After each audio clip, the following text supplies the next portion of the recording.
Come on out to Mississauga, it's the greatest place around. Where on a quiet evening you can watch the sun go down. And if you should need a friend, there are plenty to be found. That's why everybody loves that good old Mississauga. Hello, and thank you for joining us here on Ask a Historian. I'm Matthew Wilkinson, historian with Heritage Mississauga.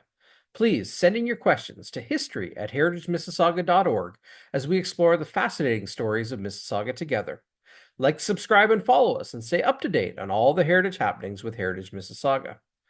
Throughout 2024, we have been exploring memories, moments, and milestones from the past 50 years with past and present civic leaders and residents for the city of Mississauga's 50th anniversary. On this week's episode, we are excited to be joined by our very own Justine Lyn, the Collections and Resource Lead for Heritage Mississauga. We will explore her personal perspectives of moments and milestones for the city of Mississauga's 50th anniversary, and also highlights from this past year from events and celebrations, all connecting to the 50th anniversary.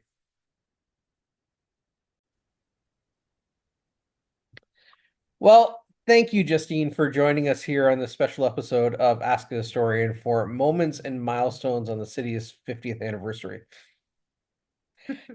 So let's jump right in. What are your family connections to the city of Mississauga? Yeah, so I was born and raised in Mississauga. My family originally came to Mississauga in the early 70s. So my dad's family immigrated here to Canada in 66, and then with just availability of housing and stuff like that, they moved in. I believe it was 72. If I'm wrong, my dad will correct me, but and they moved to Cooksville, and it was actually very interesting, because back then there was a lot of issues with, the roads, and didn't have grass and stuff like that. So there's like stuff in the newspaper how my granddad and his neighbors like stage a protest and all this kind of stuff, If I'm not demanding their mistaken, it was grass. over no grass and lots of mud, right? Was the Yes, yeah. yeah. It was like, what a treat to beat your feet in the Mississauga mud. That was yeah. So anyways, yeah, so they kind of trace themselves back there to Cooksville. And my dad and some of his brothers went to TLK. My mom is from Brampton originally, but then they moved, kind of bought their house for themselves in Meadowvale, just off Winston Churchill, in I would say like 92, I think. I always get confused because I know that they were married around that time, but I can never remember if it was like they moved in 91 and they were married 92, or they were married 92 and they moved in like the next year or something like that. It was Okay. around that time, the Early early 90s. 90s. Yes, exactly. We'll just go with that. And yeah, and so I was born here, and so I my earliest memories of growing up were in Meadowvale, and we used to like play on the playgrounds and the Windrush Woods, and we would and there was this one, and someone said that one of the kids like climbed up the biggest tree in the Windrush Woods, and we were like, what? And it was like crazy, and it was just like so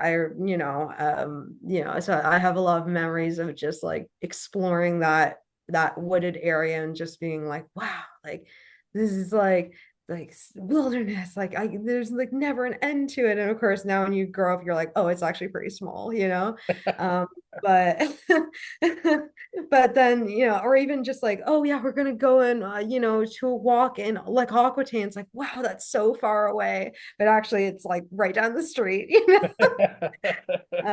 Yeah, and just so it was a really like nice place, I think, to grow up. And yeah, I mean, I feel like things were a lot simpler back then. I don't know, but I feel like the city was less like busy and stuff, but it was just a really nice place to live. And so like I always say, I mean, in terms of Mississauga, I love Mississauga, but I always say like Meadowville is my baby. And so I feel like you'll never find anyone who loves Meadowville more than me. Like whenever I just am going north, like towards Meadowville, I always just get so excited. I'm like, oh, I'm home, like it's still my home, even though I don't live there anymore. So Well, Counselor Reed might give you a run for your money, but yeah, no, I understand. Meadowville's through and through your soul. yeah. Well, no, that's what I was saying. Like Counselor Ree and I were talking about that, and and I was just saying, I was like, yeah, I love that. And so he was just like, yeah, right on.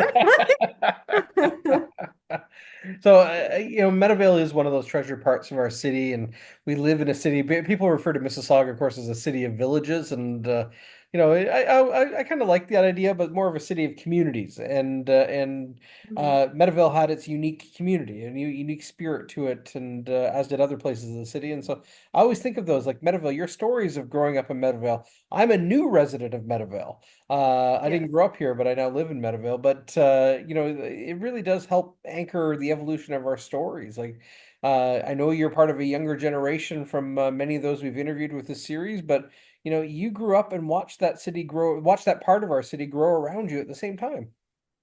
Yeah, I mean, my parents were like the first, one of the first homeowners, like, in that particular subdivision, Yep. and so, like we have photos of, just the layout of the houses, and like you can just see through the houses, because just the frames, and there was like just deer walking around and stuff like that. So I mean, you still do see wildlife, but obviously it's a lot less frequent and stuff. And yeah, and absolutely, I mean, it's a city of villages and communities.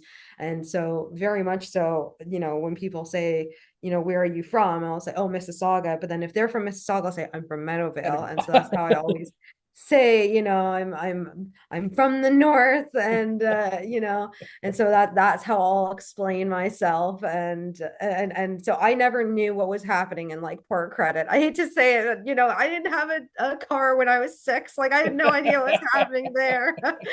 My entire world was just this one place, Yep. basically. Well, to be fair, probably a lot of the people down in Port Credit weren't paying attention to Meadowvale either. So that's part of the evolution of the city identity is Yes. becoming this Yeah, city. yeah, yeah. Yeah. Um, I imagine the answer to this might be focused a little bit on Meadowvale for obvious reasons, but can you think of I guess some of the changes you've seen in the city that were either significant to you or in your mind through your role with us here at Heritage Mississauga and with the museums as well, that were impactful to the evolution of the city itself? Like, are there things that kind of jump out? You've got a history bend. You've got that bigger picture Yeah. view of kind of the evolution of the city, and but what would jump out to you as kind of those impactful changes? Yeah, I mean, I definitely just think overall the thing that comes to my mind is just it's a lot busier now. It was like I mean, mind you, this is from my kid lens, but I just felt like back when I was a kid, it was a lot like less people, but like just even less people on the road. It was just, like it's just a lot busier, I would say. And it's not necessarily a bad thing, or I'm not trying to say it's a bad thing, but it's just it's in some of the areas like it's a bit of a different feel. I do still think though that, like I said, I do still think that Meadowvale is very much like how I remember it. So I do like that. I know, I'm like, I just like, This it's is like, you're yeah, gonna have the can Meadowville you tell banner I'm up. biased? like, no, but so I will say that, but also too, like it's a double-edged sword in that way, right? Because some people, they view that as a bad thing, but you can also view it as a positive, because there's a lot more people that are coming into the city and making it their own, and making new memories. Like back in the day, it's like we would have to travel a long way away. It's probably shorter actually, but in my mind it was a long way away to go to like the Chinese supermarket, to go to like the we used to go a lot of the Chinese restaurants and stuff, like Sam Wu. But you know like now it's kind of like, oh, everything is just kind of like down the street. You know what I mean? Like it's just Yeah. kind of around the corner because there's just so many new things and they're really cool. And yeah, and so it's like, and I'm like, wow, like that's here now. Like I had no idea. And so I just think that it's a lot more like bustling, just like all together in that sense. And I really like that for it as well. But I also think that, it's good to still like keep on to like that village mentality and in a way, like, and, not just become like another Toronto. Like, I think it's good to still keep like the way that I guess it was in my mind of like I kind of felt like Mississauga was like a very like free place. I don't know how exactly to explain that, but I just felt like it was a very freeing place to live. You know what I mean? Yep. So yeah, I Kind of really on like that that cusp of vibe to like, it. yeah, being a major urban center. You don't, you still got a kind of Yeah. a feel to it. Yeah, you have all the amenities, right? Yep. But then without necessarily being like a big, big, big, huge city. I mean, I guess now it actually is We are, a yeah. fairly big, like we're the seventh largest city. So I guess actually it is, but I still think it has a really nice kind of vibe to it in a sense. I think it's at that community level. That's my feel. It's still Yes. at that community. One of the things that, as you're talking here, one of the things that jumped out at me, I've had the absolute pleasure of working with you for a number of years now, and I can't, it's countless programs we've worked on together, comic books and events and Hmm. exhibits and all those kinds of things. All of them been a highlight. But what jumped into my mind, I was remembering just, and as I asked this question about changes of the city, I remember you working on around the contest around City Hall, the creation of City Hall. Early Oh, on. yes. Yeah, remember early on. And here I Yes. was thinking, it's like, oh, that's an old story. I've read that story, and it's not a terribly exciting one. And then to see it through your eyes as a new exploration and kind of breathe Hmm. energy into how exciting of a time that was for the city. And I know the event itself takes place before your time, Yes. but through that history lens, you're able to explore the evolution of the city through different eyes than those and perhaps lived it at the time. And I think that was an eye-opening thing for me. Even as I think back on it now, it was kind of you breathe new excitement and energy into a story which was often told but little thought about.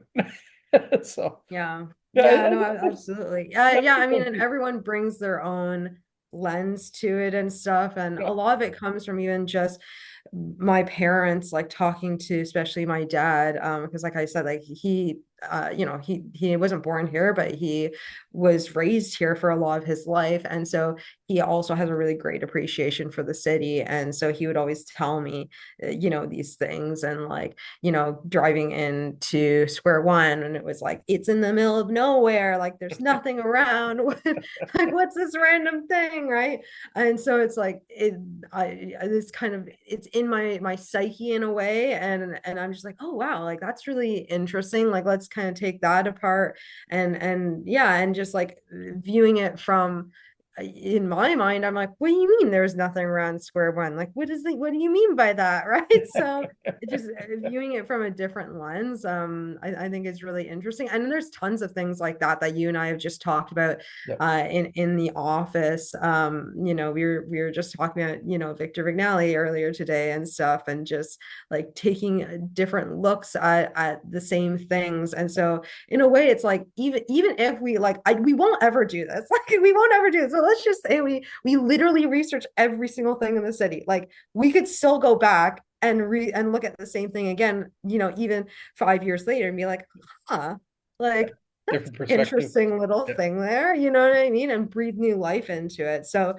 Mississauga history, like it will never die. It will still continue and live on well after us, people will come That's a and good bring thing. new life to it. I've often said through this interview series that we are celebrating the 50th anniversary here with the city, and well, we should. It's something worthy of consideration and celebration, but it's not the end chapter, right? This is but a chapter in a much larger continual story, and so Yes. the story marches on. Next year turns the page and we begin again, and I think those are kind of neat perspectives to have. Of we are celebrating the 50th, but again, it's not a final product. No, no, no. We will continue. We will. Speaking of the 50th, I mean, you and I, but many others in the city, I think of our colleagues down at the museums in Mississauga, um, but others as well, have been celebrating the 50th anniversary of the city of Mississauga throughout 2024. Numerous events, starting with, for us, it was Carasaga, but numerous festivals and events have focused on the 50th anniversary of the city. A lot of our internal programming has focused on the 50th. You've been running yourself ragged with the 50 podcasts and that we've done through Heritage Mississauga. Kudos to you. But are there some personal highlights? Let's stay away from the scary nightmares, but are there personal highlights to the 50th anniversary celebrations for you through the year? I mean, I think probably one of my personal favorites would be the Out of the Vault exhibit with the Museums of Mississauga. I really like that because when I used to work there more actively, like I always was like, oh my gosh, like we have so much interesting stuff that is like, when would we ever bring this out for an exhibit? Like it's, you know what I mean? Like it's not really necessarily to do with the historic houses, but it's such interesting stuff. And so I've always just been like, wow, that's so interesting. And like working with the collection back in the day, like I kind of had a bit of a behind the scenes understanding and view, I guess, of a lot of those things. And so then it's like my husband and I would just like, be talking afterwards that like, oh wow, and like there's this thing and there's that thing, and that's so cool. And so to actually then see a lot of like our favorite staff at the museum, like some of our favorite things actually kind of seeing the light of day in a way, getting out there, being more visible. Firstly, like I just love that. But I mean, so much of the items are just so I guess important and to people in our community. I mean, we had a lot of the donors that were coming out, and they were, hey, look, grandma, like, look, this is your stuff. And it's like, and that's so sweet because sometimes we do forget that it's like these are real people and they're people's stories. And a lot of people unfortunately have this, view that it's like, oh, no one's gonna care about my story, right? It's like, oh, it's only 50 years. It's only 50 years ago that happened. It's like, no, no, we are interested. Like it is a really interesting thing. And so I'm in a way, I'm very happy that those people kind of felt empowered, and to like view themselves as important people in our history, and Yeah. had the ability to have those things on display, and honored. And so I thought that was a really, really great piece. And I really honestly, I hope that we do that they do exhibits like that in the future, where we get to kind of see out, things out of the vault, things that we would not normally see. So yeah, I that was kind of my favorite. I know we went, oh no, you weren't there, but we went to the opening there, and we were just getting to talk to all the people, and that it Yeah. was just really fun. It was just a really fun coming together of colleagues and different people from around the city. And so that was probably my highlight, I would say. So you're picking at the end. I would say for me, it was the beginning part for us, which was Oh, Carasaga. Kind of everything kind of spilled out of that research that went into for us that went into Carasaga. But I also it was a learning curve for us too on just that, both of us, but as an organization and as a city, of reflecting back on that 50-year period and thinking, okay, how did this actually come to be in 74? And for me, it was a learning experience and a great one. I don't know if yeah. you feel the same.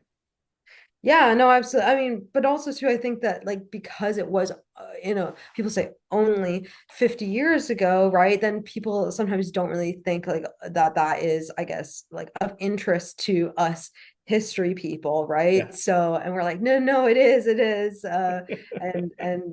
so it's like it's interesting kind of dealing with, because a lot of people think of like history must be like 200, 300 years ago. So Yeah. Yeah. so it's interesting for even just for us getting to work on something that is so recent in a sense. Yeah. So let's do something that neither one of us are probably very good at. Let's put on our prognostication hats and look forward. Looking back, we got that down pat. Let's look forward.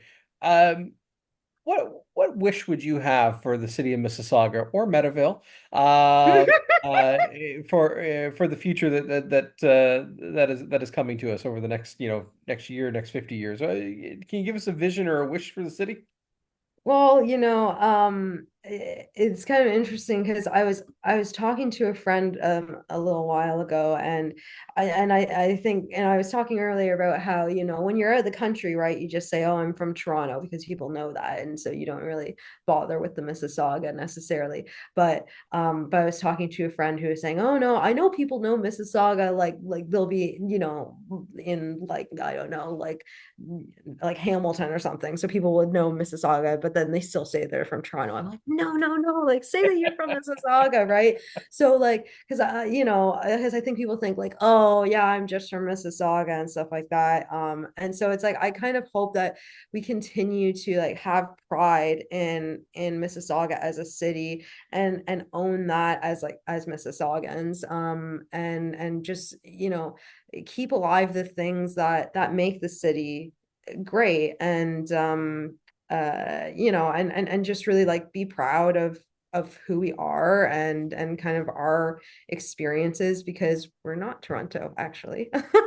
And we have some really good elements to our city, and some really unique and interesting history that I've had the privilege to learn about. So honestly, like, and okay, I don't want to screw it up because you always say in such a good way, Matthew. What do you say about like, so that people will care, and then if they kind of get a little tidbit, then they start to care? Do you know what I'm talking about? Yeah, curiosity is your route to being interested in something, and if you can get somebody interested in it, then they're halfway to caring about it. To me, it's about building good citizens or good citizenship, being Yes. interested and involved in the community in which you live in, and Hmm. curiosity to me is the root of that. Yes, Yeah, yes. And and then, and yeah, I and mean, you, sorry, it's in with like placemaking and yes. stuff, right? So yeah, so I think that is just a really important thing to me, is like just being proud of where we come from and who we are, and then like you'll kind of get to appreciate your local environment and like your natural environment, and going out and caring about it, and working to preserve these things. So yeah, so as Matthew said, like if you're curious, then just kind of dig a bit deeper, and then you'll be halfway to caring. So And this is maybe an awkward segue, but and you've had a big hand in raising that bar of curiosity, I think. I don't know if that's the best way thank of you. saying that, but you've been involved in sharing the stories of this place, and frankly, your own interest and your own passions come through in the Hmm. work that you've done, and Yeah. really highlight and celebrate the stories of Mississauga. And Mississauga as a whole is better for that, and better for our colleagues who do that. And we have a whole list of people, but that have that really contribute to the celebration of the stories of Mississauga. And again, for the last three and a half, well, say 3.5 years here, but 3.5 if my math is right. Is that right? 3.5 Yeah, years? Yeah, three and I a half, think so, something like that. something like that. And a few years before that, with your work with the museums of Mississauga, and your passion project with the Arlinsky Museum, and Hmm. and Raw Meadowvale throughout the um Sorry. no, no, it's part and parcel to it. You'll carry the Meadowvale banner wherever you go, and I guess that's a segue to saying that you are going abroad, and I know Yes. Mississauga will continue to go with you.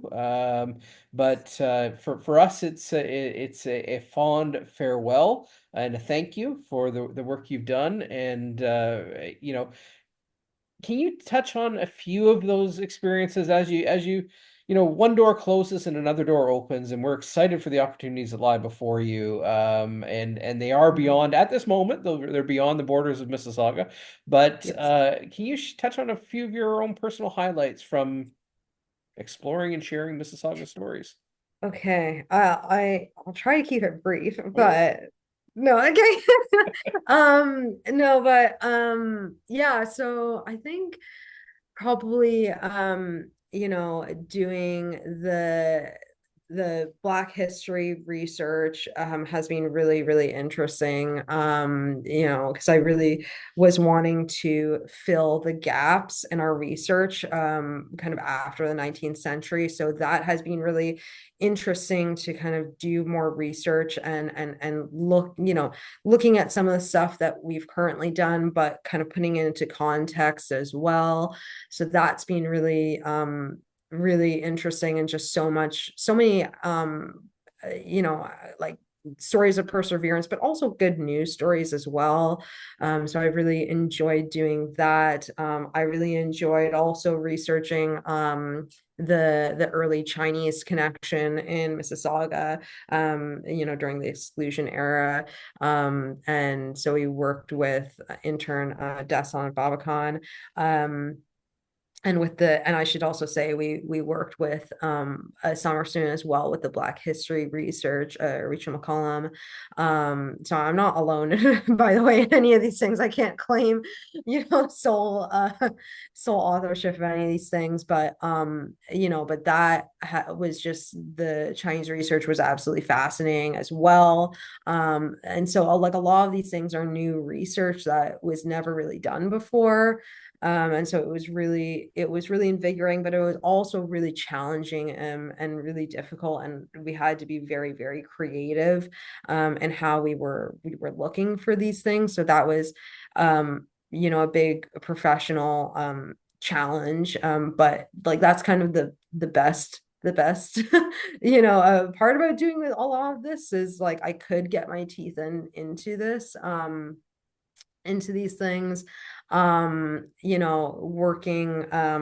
like hands-on with the collection here, but also especially with the museums Mississauga, working with Stephanie Muse and stuff, and the team there has just been like absolutely wonderful. And doing tours of the historic houses, and talking with people. I mean, so much of, I feel like, what I have learned over the years, it's, yes, there is research associated with, but honestly, like so many of the people that they come through the doors at Heritage Mississauga or at the museums or elsewhere, and they tell their own stories. And so it's like I'm always learning so much from them. And on that same note, I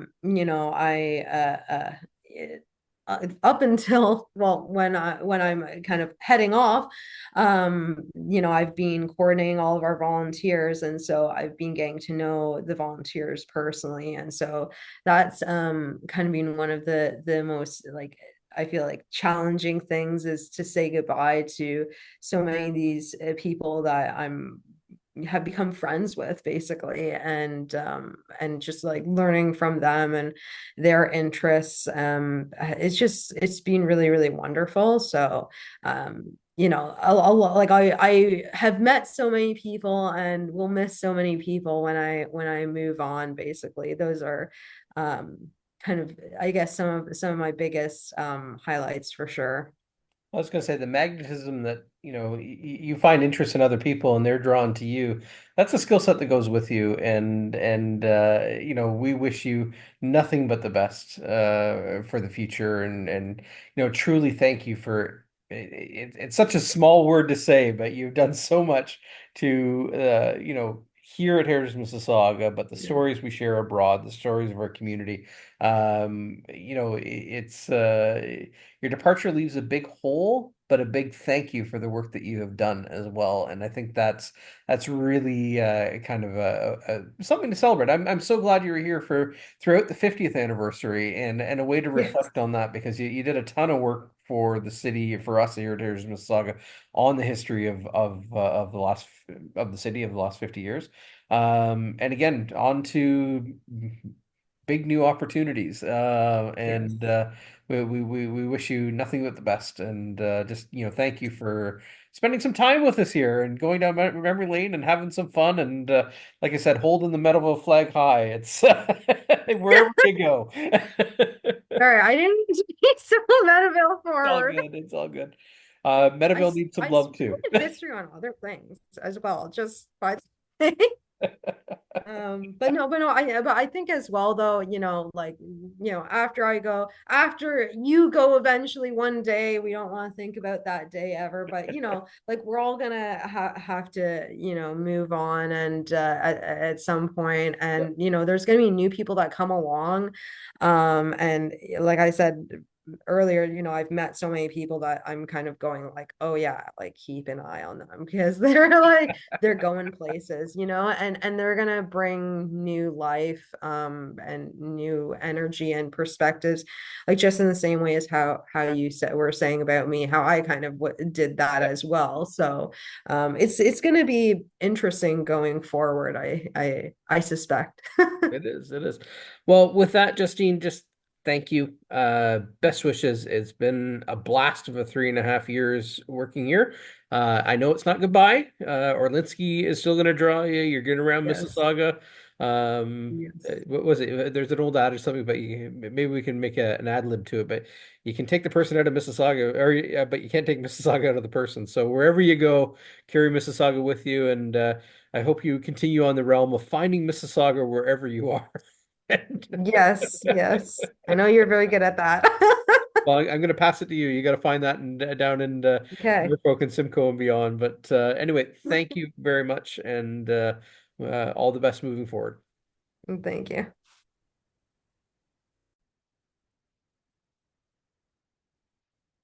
Thank you for spending some time with us here. And thank you also to Justine Lyn for sharing her perspectives and exploring moments and milestones with us for the city of Mississauga's 50th anniversary. As you heard, Justine will be leaving us for exciting new opportunities. We thank her for all her contributions and efforts towards celebrating, exploring, and sharing Mississauga's dynamic stories and history. She will certainly be missed, but we also wish her all the very best. Like, subscribe, and follow us, and we will see you on future episodes here with Heritage Mississauga.